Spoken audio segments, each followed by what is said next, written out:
Alappuzha ആദിക്കാട്ടുകുളങ്ങരയിൽ canal പുറമ്പോക്കിലെ വീട് പൂട്ടി CPM നേതാവിന്റെ നേതൃത്വത്തിൽ കൊടികുത്തിയതിൽ പ്രതിഷേധം. മണിക്കൂറുകൾ വീടിന് പുറത്തു നിൽക്കേണ്ടി വന്ന സ്ത്രീകളും കുട്ടികളുമടങ്ങുന്ന കുടുംബത്തിന് പോലീസ് ഇടപെടലിൽ വീട് തുറന്നു നൽകി.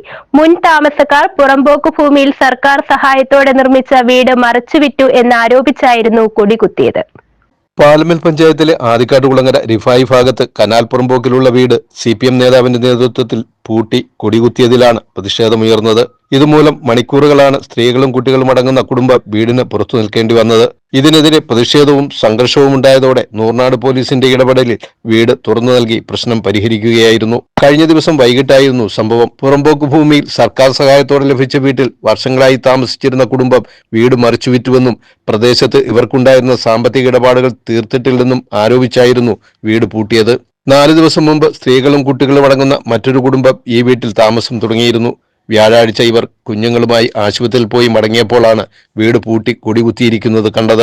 തങ്ങൾ വാടകയ്ക്ക് താമസം തുടങ്ങിയതാണെന്നും സാമ്പത്തിക ഇടപാടിന് ഉത്തരവാദികളല്ലെന്നും പറഞ്ഞെങ്കിലും ഫലമുണ്ടായില്ല.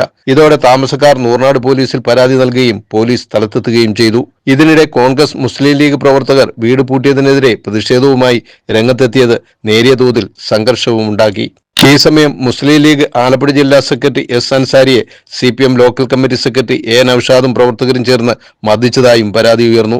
ഈ സമയമെല്ലാം താമസക്കാരായ സ്ത്രീകളും കുട്ടികളും വീടിന് പുറത്തായിരുന്നു. രാത്രി 8 മണിയോടെ പോലീസ് ഇടപെട്ട് താക്കോൽ വാങ്ങി വീട് തുറന്നു കൊടുക്കുകയായിരുന്നു.